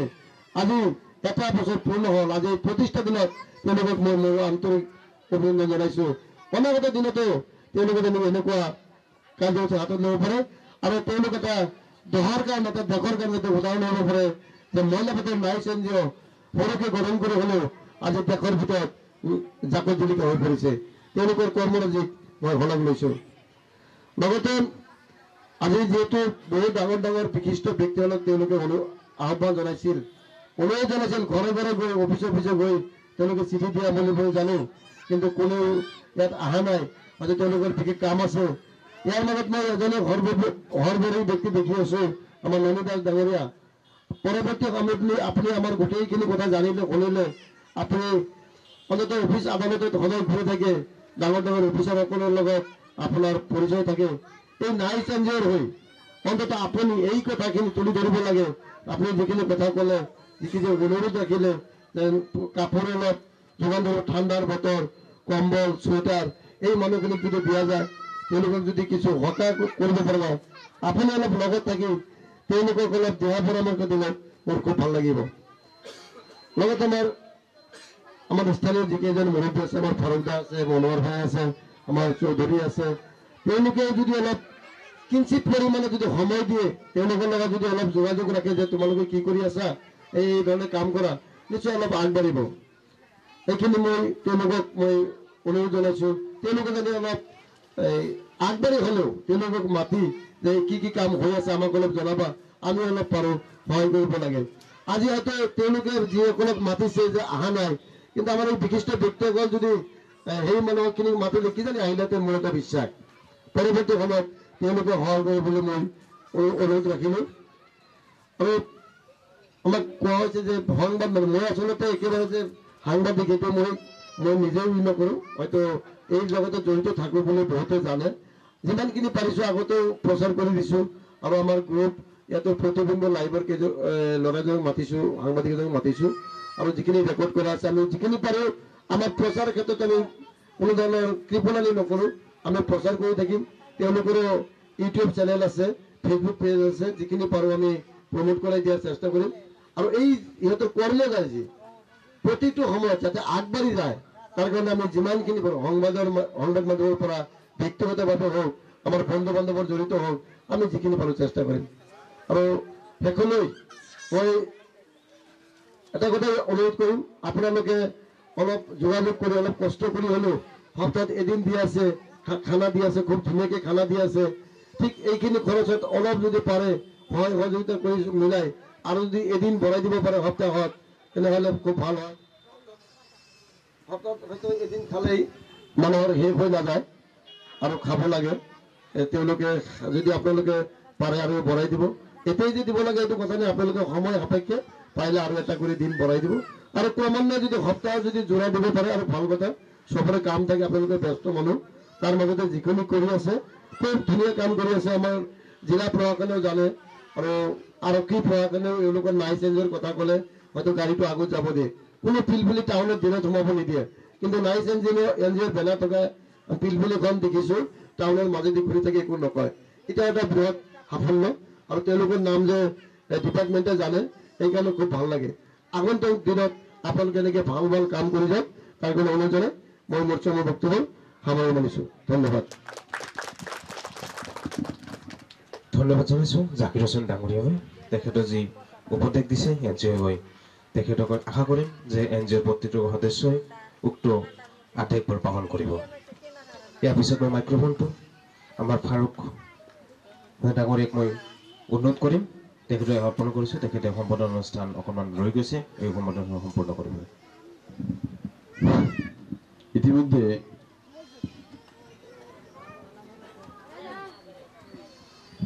আমাৰ মাজত আৰু কেইগৰাকীমান আমন্ত্ৰিত অতিথি আহি উপস্থিত হৈছেহি। আমি তেওঁলোকক সম্বৰ্ধনা জনাওঁ। এতিয়া প্ৰথমতে আমি আমাৰ সৰু ভাতৃ জহুৰুল ইছলাম ডাঙৰীয়াক সন্মুখত আহিবলৈ অনুৰোধ জনাইছোঁ। ইয়াতে আহক, সেইফালে আগত বহিবলৈ দিব। ইয়াৰ পিছত শ্বহীদুল ইছলাম ডাঙৰীয়া ফৰেষ্ট গেটৰ পৰা আহিছে, তেখেতক আমি এটি ফুলাম গামোচাৰে সম্বৰ্ধনা জনাম। এন জি অ'ৰ সদস্যই শ্বহীদুল ইছলাম ডাঙৰীয়াক সম্বৰ্ধনা জনাব। আমাৰ মাজত উপস্থিত আছে মহিলা পথাৰৰ মই আমাৰে অঞ্চলৰ আন এগৰাকী ব্যক্তি আছে শ্বৰিফুল ইছলাম, তেখেতক মই সন্মুখত আহিবলৈ অনুৰোধ জনাইছোঁ। শ্বৰিফুল ইছলাম আমাৰ এন জি অ'ৰ লগত যিকোনো কামতে তেওঁ সহায় কৰে, গতিকে যিহেতু এন জি অ'ৰ কাম যথেষ্ট ভাল, আশা কৰিছোঁ তেওঁ আমাক সহায় কৰিব। আৰু তেখেতক এই চেগতে আমি এটি ফুলাম গামোচাৰে সম্বৰ্ধনা জনাম। আমাৰ এন জি অ'ৰ সদস্য তাহাজুদ্দিন, তেওঁ অনুপস্থিত আছিলে। তাহাজুদ্দিন সন্মুখত আহিব লাগে। আৰু আছিল নেকি? ইজাৰুল ইছলাম, ইজাৰুল ইছলাম এন জি অ'ৰ সদস্য, তেখেতক এটি ফুলাম গামোচাৰে সম্বৰ্ধনা জনোৱা হ'ব। সম্বৰ্ধনা জনাব ইফালে লৈ আহা জাকিৰ হুছেইন ডাঙৰীয়া। জাকিৰ হুছেইন ডাঙৰীয়া ইফালে ৰজব আলী, জাকিৰ হুছেইন ডাঙৰীয়া, এই আমাৰ নিউজ 30। কালাচান ডাঙৰীয়া এন জি অ'ৰ সদস্য, সন্মুখত আহিব লাগে। ক'ত তেখেতক সম্বৰ্ধনা জনাব আমাৰ ছফিউৰ ৰহমান ডাঙৰীয়াই আৰু আছে নেকি কোনোবা ইয়াতে সদস্য? ঠিক আছে, পিছৰ কাৰ্যসূচী সভাপতি মহোদয় আগবঢ়াই লৈ যাব। অতি দীঘলীয়াকৈ নকৰোঁ, আমি আমন্ত্ৰিত কৰি অনা ব্যক্তিৰ ভিতৰত আমাৰ ইয়াৰ অন্তিম স্পেচ দিবলৈ ভাষণ দিবলৈ মই অনুৰোধ জনাম ছফিউৰ ৰহমান ডাঙৰীয়াক, আমাৰ স্থায়ী বাসিন্দা। তেখেতক NGO সম্পৰ্কে তেখেতক আটাইসমূলক পৰামৰ্শ দি তেখেতে যে উপকৃত হয় সেই সম্পৰ্কে চমুকৈ দেখা ক'বলৈ অনুৰোধ কৰিছোঁ।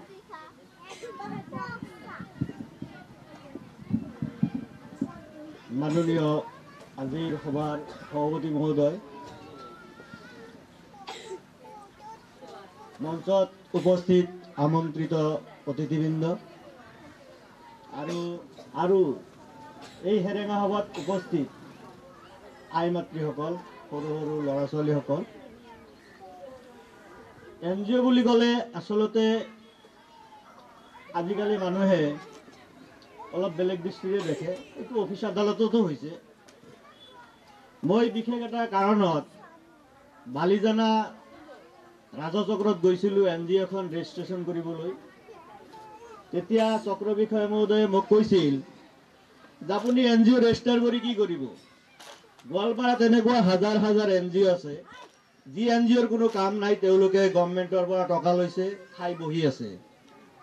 গতিকে ইয়াত কৰি আৰু নতুন NGO ৰেজিষ্টাৰ দিয়া নহয়। তথাপিও যি হওক, MP মহোদয়ৰ পৰা লিখা আনি আমি কামখিনি কৰিছোঁ।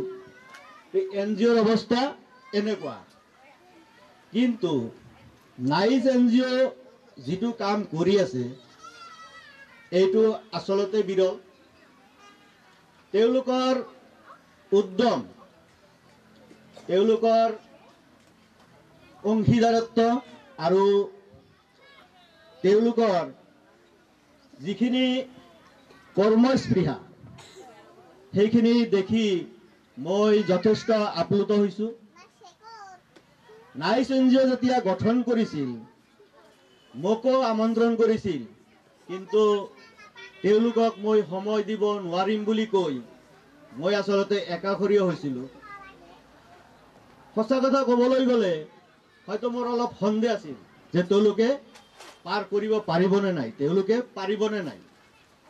কিন্তু যি কি নহওক, তেওঁলোকে 1 বছৰ পাৰ কৰিছে আৰু তেওঁলোকে 1 বছৰ পাৰ কৰাই নহয়, যথেষ্ট ভাল কামেৰেই পাৰ কৰিছে।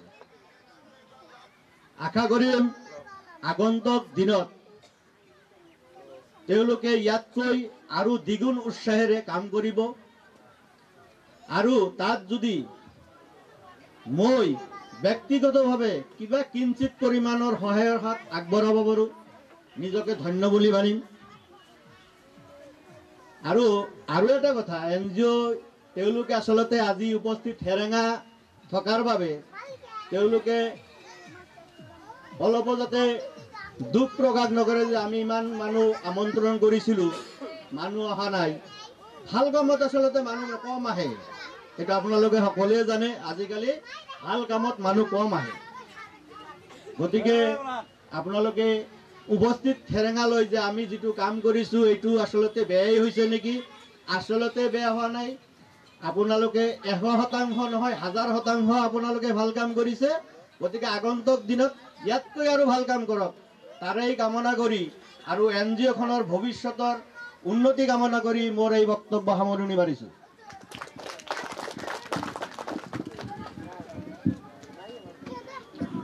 ধন্যবাদ জনাইছোঁ ছফিউৰ ৰহমান ডাঙৰীয়া।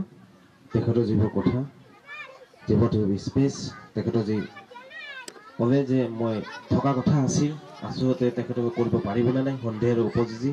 তেখেতে তাৰ পৰা ভগতিকাৰী আছিলে। যি কি নহওক, তেখেতেও আজি প্ৰুফ পাই গৈছে যে ৰাইজে নখ জোকাৰি নৈ বয়। সিহঁতে 18-20 গৰাকী মানুহে অতীত প্ৰত্যেকগৰাকীয়ে কি এটা এটা দোকানহে আজি আহিছে, সকলোৱে দোকানখন বন্ধ কৰি আহিছে। মানে সিহঁতৰ এটা বেলাত যি ইনকাম হে বন্ধ হ'ল। তথাপি তথাপি অনুষ্ঠানটো চলাই লৈ যোৱাত যি মানে আমাৰ আগত যি প্ৰতিচ্ছবি দাঙি ধৰিছে সেয়া আমি আপ্লুত হৈছোঁ। আশা কৰিম ছফিউৰ ৰহমান ডাঙৰীয়া আপুনি যে তেখেতসকলক অনাগত দিনত সিহঁতক কোম্পানী দিয়ে, চাথ দিয়ে। এরপর পিছে পিছে আমার আমন্ত্রিত ব্যক্তি রফিকুল ইসলাম ডাঙৰীয়াক অতি চমুকে দেখা কৰিবলৈ আমন্ত্ৰিত কৰিছো। ইয়াৰ পিছে পিছে আমি আজিৰ সভা শেষ কৰা হ'ব।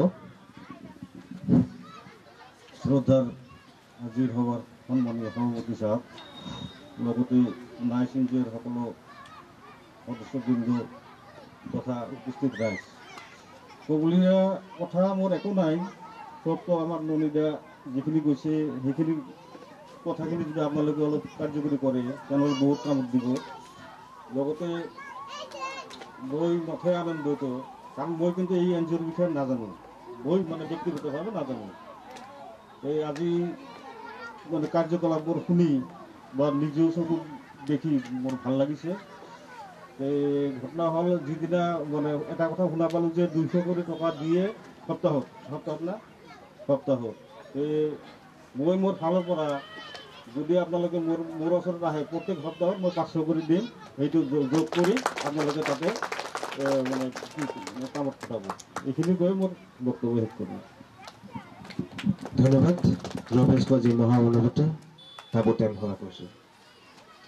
তাৰপিছত আমি উমৰ ফাৰুক ডাঙৰীয়াক, তেখেতে নাইচ এনজিঅ'ৰ এডভাইজাৰ হয়। তেখেতৰ যি এডভাইজত নাইচ এনজিঅ' আজিৰ এই পৰ্যায় আহি পাইছে, তেখেতক মই এনজিঅ'ৰ বিষয়ে মানৱতাৰ দিনত কেনেকৈ চলিব তাৰ বিষয়ে দুয়োকে ক'বলৈ অনুৰোধ কৰিছোঁ।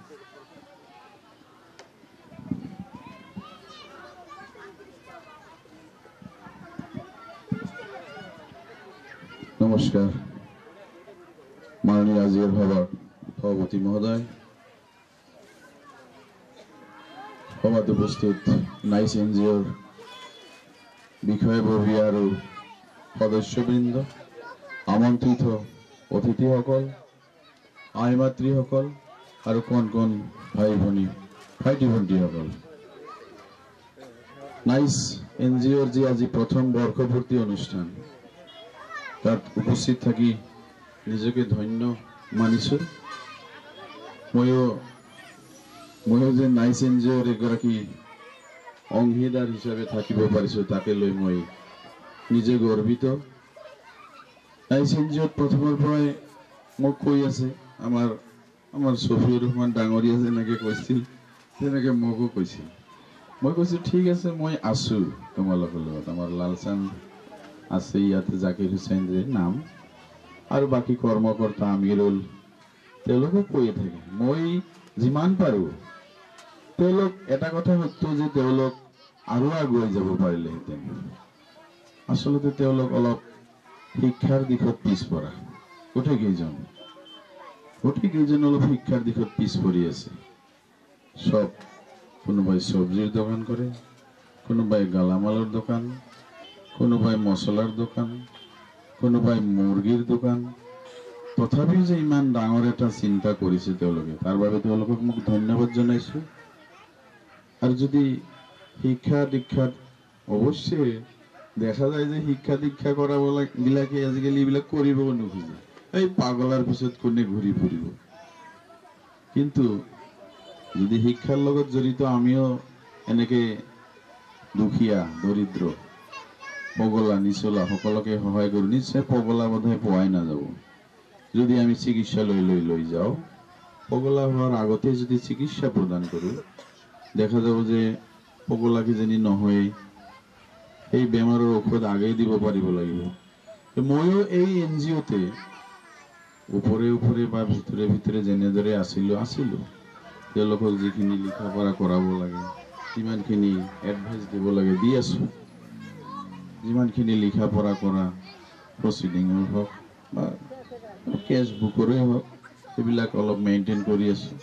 হিচাপ পাতি অৱশ্যে তেওঁলোকৰ ওচৰত প্ৰেচিডেণ্ট, ছেক্ৰেটাৰী, কেচিয়াৰ আছে।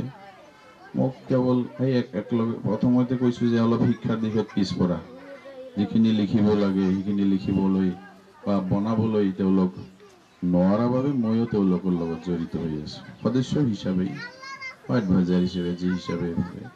গতিকে মই নাইচ এন জি অ'ৰ যি আমাৰ উদ্দেশ্য, 5টা উদ্দেশ্যৰ কথা কৈছিল যে মানসিক বিষাদগ্ৰস্ত লোকসকলক প্ৰতি বুধবাৰে খাদ্য বিতৰণ, মঙ্গলবাৰে তেওঁলোকে কালেকশ্যন কৰে, মঙ্গলবাৰে সদস্যসকলে কালেকশ্যন কৰে, বজাৰ কৰে, যিকোনো এগৰাকী সদস্যৰ ঘৰত তেওঁলোকে ৰন্ধা বঢ়া কৰে, তাতে পেকেটিং কৰে, পেকেটিং কৰাৰ পিছত বুধবাৰে তেওঁলোকে গোটেই গোৱালপাৰা চহৰৰ অলিয়ে গলিয়ে ঘূৰি ঘূৰি যিমান পগলা দুখীয়া ফকীৰ মিসকিন যিমান আছে য'ত পায় যাক পায় তাতে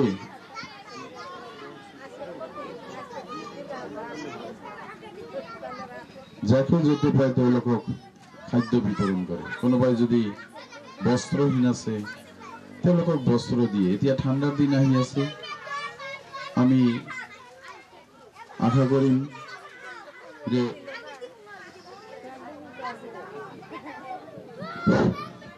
যদি দুখীয়া নিচলাসকলক আমি কিছু ঠাণ্ডাৰ কাপোৰ দিব পাৰোঁ তাৰ বাবেও চেষ্টা কৰিব লাগিব। আৰু সমূহ ৰাইজৰ ওচৰত আমি এই বিষয়ে অৱগত কৰাইছোঁ যাতে আপোনালোকে আমাক সহায় কৰে, নাইচ এনজিঅ'ৰ সদস্যক যাতে আমি সহায় কৰিব পাৰোঁ। আৰু প্ৰত্যেক উৎসৱ পাৰ্বণ যিবিলাক আছে, ঈদ হওক পূজা হওক বিবাহ বাখৰ, কোনোবাৰ ছোৱালী যদি বিয়া দিব নোৱাৰে, কোনোবা দুখীয়া মানুহ আছে বিয়া দিব নোৱাৰে, এটিম ঘৰৰ ছোৱালী মাক বাপেক নাই, তেওঁলোকক আমি আহ্বান জনাম যদি সহায় লাগে নাইচ এনজিঅ'ৰ ওচৰলৈ আহিব। আমি যিমান পাৰে আমি যিমানখিনি পাৰোঁ আমি আপোনালোকক সহায়ৰ হাত আগবঢ়াম।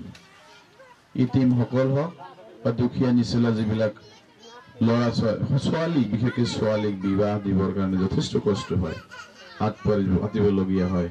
আমি আৰু সকলো সমাজৰ বা সকলো অঞ্চলৰ সমাজৰ মুৰব্বীসকলকো জনাইছোঁ আপোনালোকে যিমান পাৰে যদি দান কৰিবলগীয়া ইচ্ছা আছে যে দান কৰিব লাগে।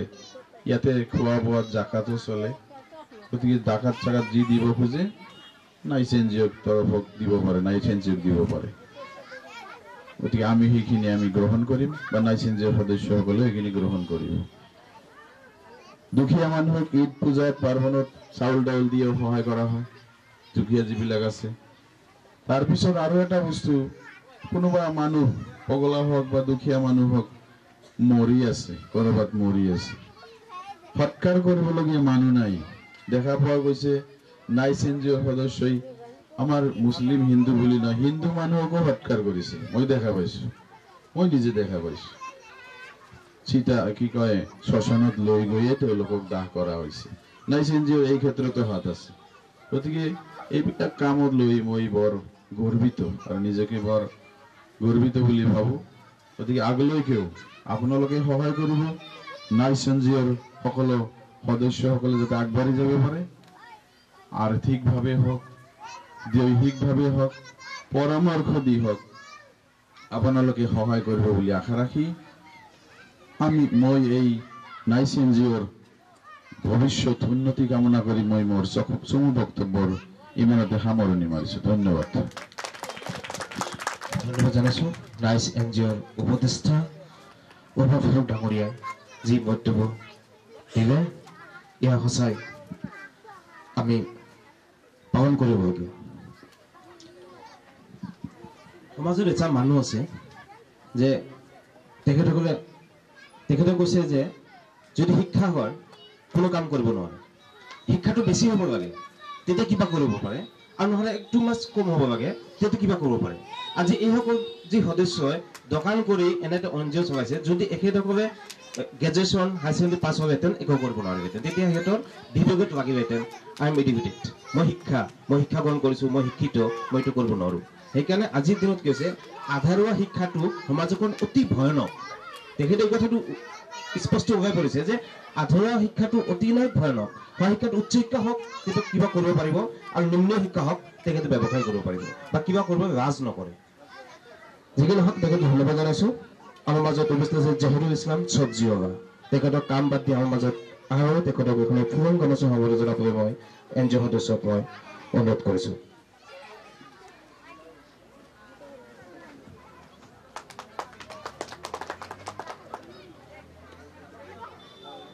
ইয়াৰ পিছত শহীদুল ইছলাম মাছ ব্যৱসায়ী, তেখেতক ফুৰণ গণেশৰ অনুৰোধ কৰিছোঁ। আৰু আমাৰ মাজত উপস্থিত আছে প্ৰতিবিম্ব লাইভৰ সাংবাদিক গোৱালপাৰাৰ ছামিউল ইছলাম। প্ৰতিবিম্ব লাইভৰ গোৱালপাৰাৰ সাংবাদিক ছামিউল ইছলামক ফোন কৰ্মচাৰী সম্বোধন অনুৰোধ কৰিছোঁ।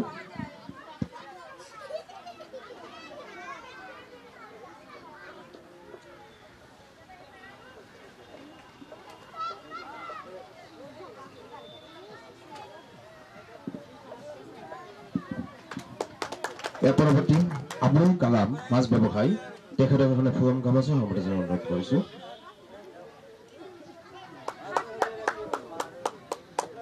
মাছৰ ব্যৱসায় কৰিও তেখেতে যে এই এনজিঅ'ৰ প্ৰতি সঁহাৰি দিছে সেয়া আমাৰ কাৰণেও বহুত শুভ লক্ষ্য। নৈবাৰী আমাৰ এই স্থায়ী মুৰব্বী তেখেতৰ ফোন কৰ্মচাৰী সম্বোধন অনুৰোধ কৰিছোঁ।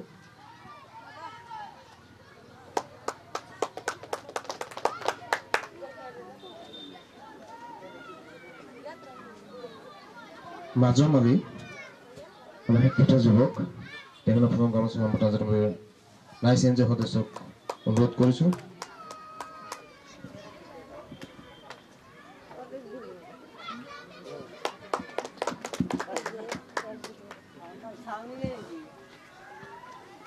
কাৰ্যসূচী পৰৱৰ্তী পইণ্ট হৈছে পুঁজি সংগ্ৰহ সম্পৰ্কে আলোচনা। এই আলোচনা মই অকণমান কৈ সামৰিব বিচাৰিছোঁ। টাইম দীঘলীয়া হৈছে যে যিসকল সদস্য ব্যক্তি আছে আপোনালোকে যদি হয় চাই আপোনালোকৰ জাকাত হওক ফেতৰা হওক আপোনালোকৰ দান খয়ৰাত হওক আপোনালোক এই এনজিঅ'ক যদি দান কৰে তেতিয়া আপোনালোক অনিবাৰ্য থাকক যে সেই পইচাখিনি বা সেই দান দিয়া টকাখিনি বিপদে নাযায়। তেখেতসকলে যিটো কামত নিয়োগ কৰিছে বা যিটো কামত খৰচা কৰি আছে সঁচাই সমাজৰ কাৰণে প্ৰশংসনীয়। আমি সেই কথাটোৱে যদি মনত ৰাখোঁ তেতিয়াহ'লে আমি অইন কোনো অনুষ্ঠানত ডনেশ্যন নিদিয়াকৈ আমি এই অনুষ্ঠানত ডনেশ্যন দিব চেষ্টা কৰোঁ। সেইটোৱে কথা হৈছে যে মোৰ ফালৰ পৰা এই এনজিঅ'খনত যিমান দিন থাকে আৰু মই পৃথিৱীত যিমান দিন জীয়াই থাকোঁ যদি ভগৱান আল্লাৰ কৃপাত মই জীয়াই থাকোঁ এনজিঅ'ত আপোনালোকৰ অনুষ্ঠানত দুটা কথা কৈ দিব, চিটাৰ খৰি আৰু কাপোৰৰ কাপোৰ। যদি আপোনালোকৰ কোনোবাই বিচাৰি আহে সেয়া মোৰ পক্ষৰ পৰা আপোনালোকে গৈ সেই ব্যক্তিগৰাকীক দিব। চিটাৰ খৰি আৰু কাপোৰৰ কাপোৰ যদি কোনো ব্যক্তি তেনেকুৱা আহে আপোনালোকে সেই এনজিঅ'টোতে আপোনাক খবৰ দিয়ে সেই পইচাটো মোৰ পৰা গৈ আপোনালোকে এইটো তেখেতক দান কৰিব দি দিব। তেখেতৰ অন্তিম যাত্ৰাৰ যিটো খৰচ বা যিটো লাগতিয়াল বস্তু এইখিনি কৈ আজিৰ পুঁজি সংগ্ৰহৰ সম্পৰ্কে আলোচনা সমাপ্ত কৰিব বিচাৰিছোঁ। ইয়াৰ পিছতে আছে সভাপতিৰ ভাষণ। সভাপতিৰ ভাষণ ক'ব গ'লে ইতিমধ্যে আপুনি গম পাইছে সেইখিনি ভাষণে সভাপতিৰ ভাষণ যে আমাৰ মাজত যিবোৰ বিশিষ্ট ব্যক্তি ননী দাস ডাঙৰীয়া, মনোজ হাছান ডাঙৰীয়া, জাকিৰ হাছান ডাঙৰীয়া, ছফিৰ ৰহমান ডাঙৰীয়া, ফাৰুক ওমৰ ডাঙৰীয়া আৰু ৰফিকুল ডাঙৰীয়া যিবোৰ ভাষণ দি গ'লে এইখিনিৰ ভাষণতেই আমাৰ সভাপতিৰ ভাষণটো তাত লিপিবদ্ধ হৈ থাকে। তথাপি এতিয়া সভাপতিৰ ভাষণটো এটা ফৰ্মুলেটিছ আহে যে সভাখন ভংগ কৰিব লাগে।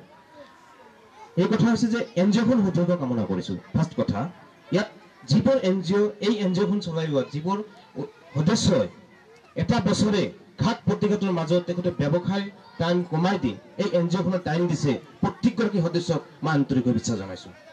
একদম হোৱাটছএপ দিল মই একদম অন্তৰৰ পৰা শুভেচ্ছা জনাইছোঁ। তেখেতসকলে অতি নিম্ন শিক্ষিত হৈ তেখেতৰ যি মনোভাৱ আচলতে শিক্ষিত সমাজে সেইটো কৰিব পৰা নাই। যি হওক আপোনালোকে যি পদক্ষেপ এই পদক্ষেপ অনাগত দিনত দুগুণে বাঢ়ি যাওক আৰু আপোনালোকৰ পদক্ষেপ যাতে আমাৰ এই সমাজত যিটো স্থায়ী জীৱনত শিক্ষিত যুৱক আছে শিক্ষিত আমাৰ মানে সমাজকৰ্মী আছে তেখেতে আপোনালোকক সহায় সহযোগিতা আগবঢ়াব। তাৰ কাৰণে আমাৰ মনোজ হাছান ডাঙৰীয়াই কৈ গৈছে যে আপোনালোকে তাৰ কাৰণে এডভাৰটাইজ কৰক। আমাৰ ননী দাস ডাঙৰীয়াই কৈছে যে আপোনালোকে যদি এই বস্তুটো আপোনাৰ অফিচে আদালতে আপোনাৰ হস্পিটেল লৈ যায় আপোনাৰ তেখেতসকলৰ পৰা আপোনালোকে কনষ্টিটিউশ্যন পাব। সেইবাবে আপোনালোকৰ যিটো পদক্ষেপ এই পদক্ষেপটো প্ৰত্যেকগৰাকী ব্যক্তিয়ে ক'ব সেয়া সঁচাই পদক্ষেপটো ভাল। সেই ভাল পদক্ষেপ থকা অনুষ্ঠানক মানুহে পইচা দিবলৈ কোনো প্ৰতি জিদাবাদ নকৰে। এতিয়া কথা যে অনুষ্ঠান বহুত আছে। আমাৰ ছফিৰ ৰহমান ডাঙৰীয়াই কৈছে যে এনজিঅ' হাজাৰ হাজাৰ আছে গোৱালপাৰাত আনকাউণ্টিং এনজিঅ' বাট কাম কৰিছে কিমানগৰাকী এনজিঅ' কিমানখন এনজিঅ' আজি কাম কৰিছে।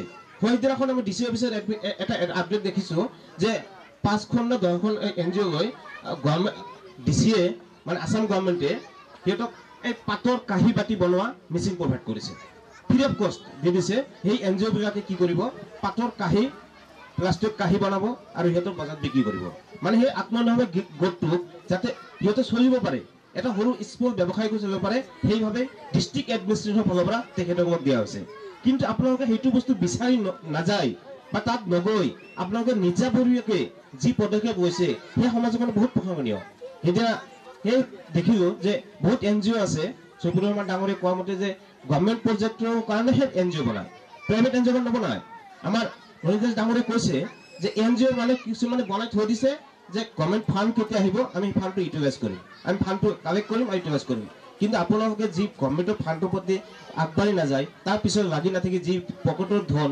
গাঁঠি বান্ধি দিছে সেয়া সমাজৰ কাৰণে বহুত শুভ লক্ষণ আপোনালোকে ধৰক যে আৰু সমাজৰ 100 গৰাকী ব্যক্তি ওলাই আহে সমাজখনে তেওঁ কেতিয়াও দৰিদ্ৰ মানুহ হয়তো বিচাৰি পোৱা নাযাব অনচেটাই আপোনালোকে মই এটা অনুমান কৰিছো যে সপ্তাহিক 3,500 টকা খিচুৰি খুৱাইছে তেতিয়াহ'লে এৰাউণ্ড 1,75,000 খিচুৰি আপোনালোকে খুৱাইছে মেবি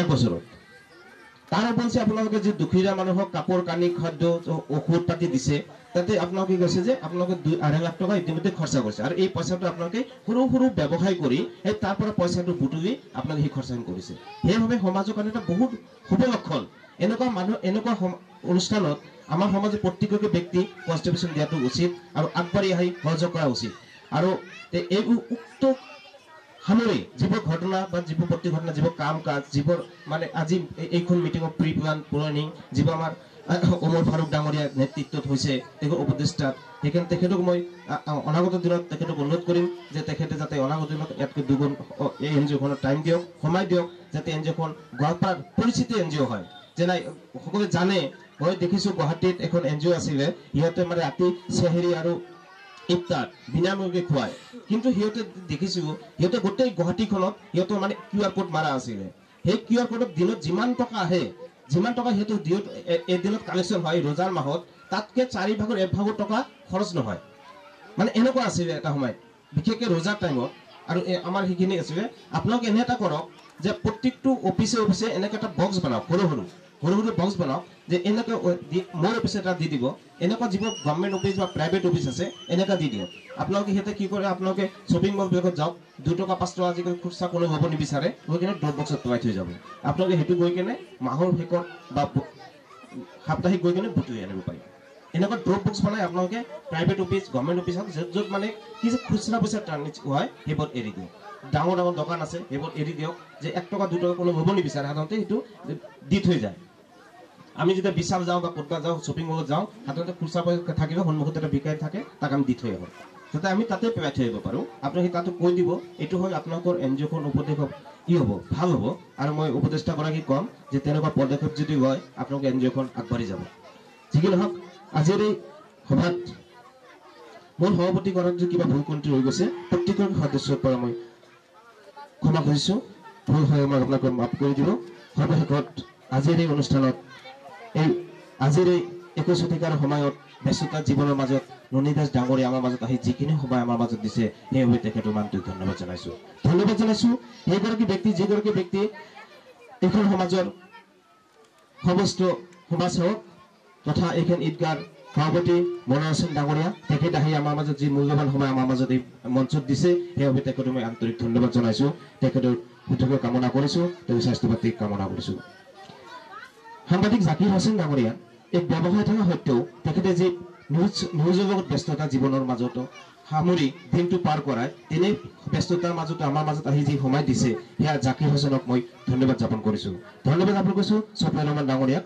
ছফিয়াৰ ৰহমান ডাঙৰীয়া আমাৰ মঞ্চত যিখিনি সময় দিছে আশা কৰিছোঁ অনাগত দিনত দুগুণ সময় আমাক দিব সেইবোৰ তেখেতক মই তেওঁৰ সুদীৰ্ঘ জীৱনৰ কামনা কৰি মই তেওঁক ধন্যবাদ জ্ঞাপন কৰিছোঁ ডাঙৰীয়া মফিদুল হুছেইন আমাৰ স্থায়ী যুৱক তেখেতেও আমাৰ মাজত যি সহযোগিতা আগবঢ়ায় আমাৰ আজি মঞ্চত যিখিনি সময় দিছে সেয়া ভাবি তেখেতক মই ধন্যবাদ জ্ঞাপন কৰিছোঁ জাকিৰ হোসেন ডাঙৰীয়া আমাৰ স্থায়ী যুৱক তেখেতে আহি আমাৰ মাজত আজিৰ এই অনুষ্ঠানৰ সহযোগী হৈছে সেয়া তেখেতক মই ধন্যবাদ জানিছোঁ কমল সিকদাৰ তেখেতে এগৰাকী মই জনাত তেখেতে সুস্থ নহয় তেওঁৰ যি ভৰিৰ প্ৰব্লেম বা দেহৰ প্ৰব্লেম তাৰ মাজতে আমাক যি মঞ্চত সময় দিছে সেয়া কমল সিকদাৰ ডাঙৰীয়াক মই ধন্যবাদ জনাইছোঁ ৰফিকুল ইছলাম ডাঙৰীয়াক তেখেতে কৰ্মস্থানত হেৰি আছিলে আৰু মাছ বজাৰৰ লগত জড়িত তেখেতে আমাৰ মাজত যিখিনি সময় দিছে সেয়াই আমি তেখেতক বহুত হেপ্পী আমি সুখী তেখেতৰ এই সময়ত আমি তেখেতক ধন্যবাদ জ্ঞাপন কৰিছোঁ। ধন্যবাদ জ্ঞাপন কৰিছোঁ ইছাহাক ডাঙৰীয়াক, তেখেতে আমাৰ মাজত যি সময় দিছে এই সময়ক আমি সুখী। সেইবাবে কৈছোঁ যে ইয়াৰ পিছলৈ আপোনালোকে অনাগত দিনত ভাল অনুষ্ঠান পাতক, যে আপোনালোকে অনুষ্ঠানত সকলোৱে সহযোগ কৰিব। আচলতে আপোনালোকে এই অনুষ্ঠানটো এনেকুৱা পৰ্যায় হ'ব বুলি সেই শ্ৰেণীৰ মানুহে ভবা নাছিল। যে শ্ৰেণীৰ মানুহক আপোনালোকে নিমন্ত্ৰণ কৰিছিলে তেখেতসকলে ভাবিছিলে যে এনেকুৱা এনজিঅ'ত গৈ ডনেশ্যন দিব লাগিব, মেবি পইচা দিব লাগিব।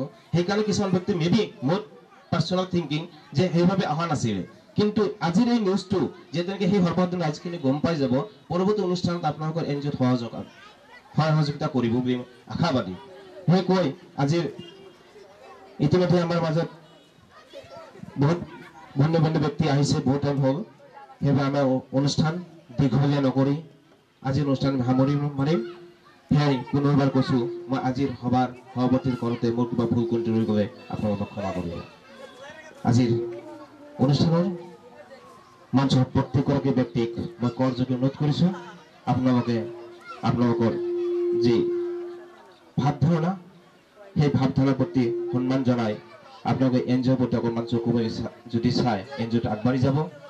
সেই চকু মেলি চোৱাটো মানে পইচাৰে নহয়।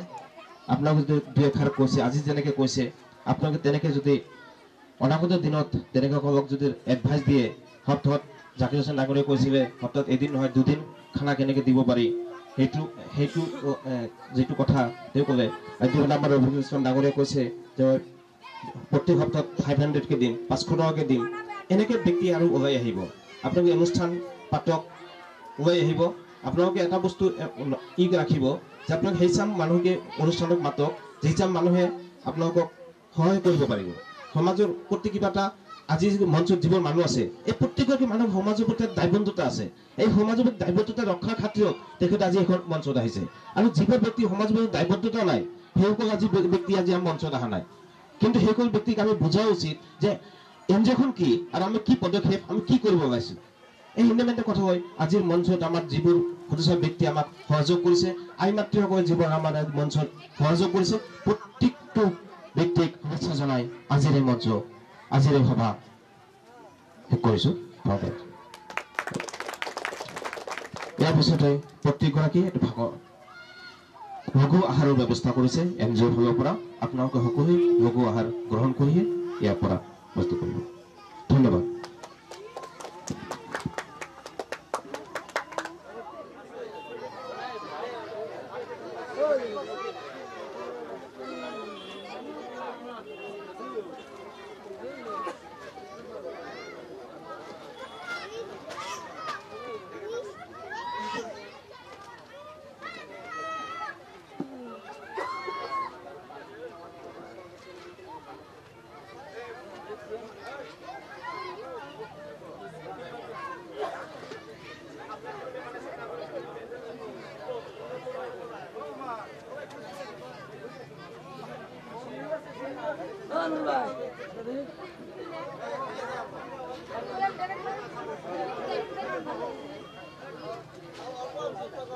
ঈশ্বৰৰ ব্যৱস্থা কৰিছে, এইটো আচলতে কলাগুণীয় কথা।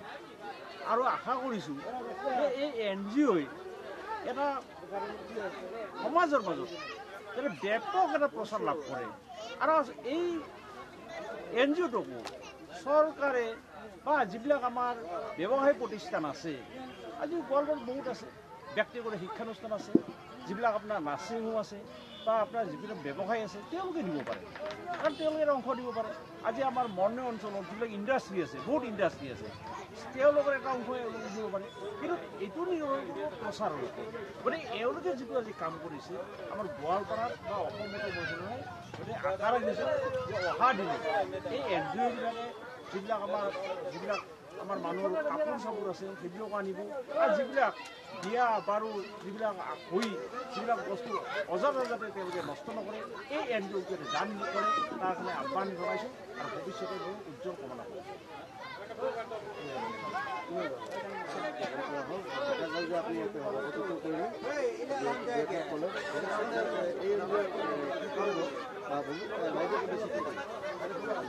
এই মানে কি হৈছে আজি সভাপতি কৰি মোৰ বহুত ভাল লাগিছে কাৰণ হৈছে NGO দেখিছোঁ বহুত NGO দেখিছোঁ যে আচলতে NGOবিলাকে কি হৈছে পাব্লিক ফাণ্ড বা গভৰ্ণমেণ্ট ফাণ্ডৰ কাৰণে মানে বহি থাকে কিন্তু এই NGOটো এটা ব্যক্তিগত NGO আৰু নাম সৰ্বং ৰাজ্যত যদি নাইচ NGO বুলি শুনি পায় ভাবি ভাবি NGO এটা কিন্তু নহয় এই NGOৰ উদ্দেশ্য বহুত ডাঙৰ উদ্দেশ্য কাৰণ সিহঁতে সদস্যবিলাকে পইচাৰ নিজৰ পইচা গাঁঠিৰ পইচা ভাঙি সিহঁতে দুখীয়াক খুৱাইছে যিবোৰ পগলা আছে ৰাস্তাত সিহঁতক কাপোৰ কানি দিছে চিকিৎসা কৰাইছে যিবোৰ ছোৱালী বিয়া পাতিব পৰা নাই যিটো ধৈৰ্য আছে সেই মানুহক সহযোগ কৰিছে আৰু সিহঁতে অলপ পইচাখিনি সেইটো পকেটৰ পৰা গৈছে সেইটো কোনো ধৰণে পাব্লিক ফাণ্ড কালেকশ্যন কৰি নহয় গভৰ্ণমেণ্টৰ ফাণ্ড কালেকশ্যন কৰি নহয় সাধাৰণতে এনেকুৱা এটা অনুষ্ঠানত মই সভাপতি ৰাইজক এইটো ক'ম ভাবিলে যে এনেকুৱা অনুষ্ঠানক অনুদান দিব লাগে যি অনুদানত এই অনুষ্ঠানটো বা এই নাইচ NGOখন অনাগত দিনত বহুত ভাল ক্ৰমে সুচনা কৰিব পাৰিব আৰু বহুত দুখীয়া মানুহক যিবোৰ মানে এতিয়া খুৱাই আছে যে আৰু বেছিকৈ কৰিব পাৰিব মানে সহযোগ কৰিব পাৰিব মানে দান দিব পাৰিব সিহঁতে এতিয়া সপ্তাহত মই ইনফৰ্মেশ্যন পোৱা মতে বা মই জনা মতে সিহঁতে সপ্তাহত এদিনকৈ বিনামূলীয়াকৈ খাব দিছে আৰু সিহঁতে দেখিছে দুখীয়া মানুহক যিখিনি আছে কাপোৰ কানি দিছে হস্পিটেল ট্ৰিটমেণ্ট কৰিছে যে এটা সাধাৰণতে এটা NGO মানে এনেকুৱা এটা পদক্ষেপ হ'ব বুলি এই প্ৰথম NGO যদি ক'ব বিচাৰোঁ যে গোটেই অসমৰ ভিতৰত এই এটা প্ৰথম NGO হ'ব গোৱালপাৰাত যে নাইচ NGO যি NGO সদস্যই পকেটৰ পইচাৰে সিহঁতে ট্ৰিটমেণ্ট কৰিছে পাব্লিকক দুখীয়া মানুহক অনুদান দিছে আৰু ৰাস্তাত পগলা ভিকাৰী মানুহক প্ৰতি সপ্তাহতে খুৱাইছে এইখিনি কোৱাই ক'ব বিচাৰোঁ যে NGO যি প্ৰত্যেক সদস্যৰ যি উদ্দেশ্য সেয়া মহান উদ্দেশ্য সেয়া আমি আমাৰ এই সমাজে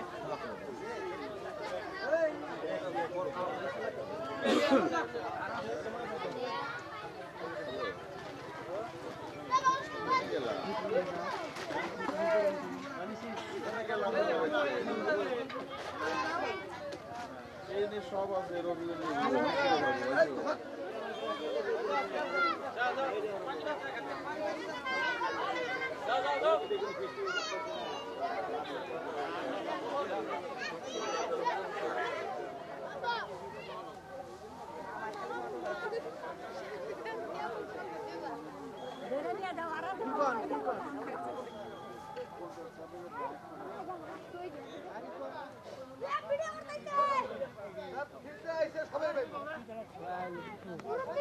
ভিডিও কৰুন না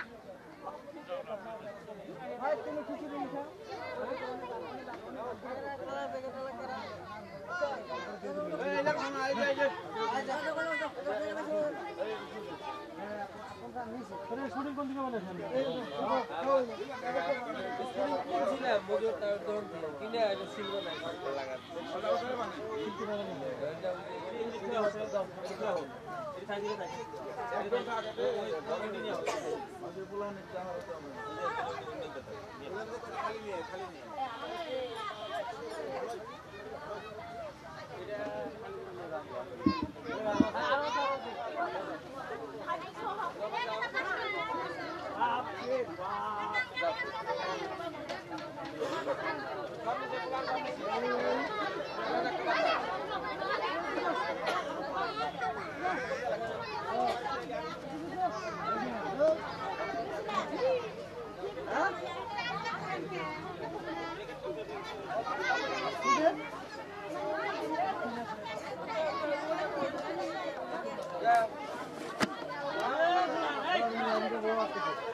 Gracias.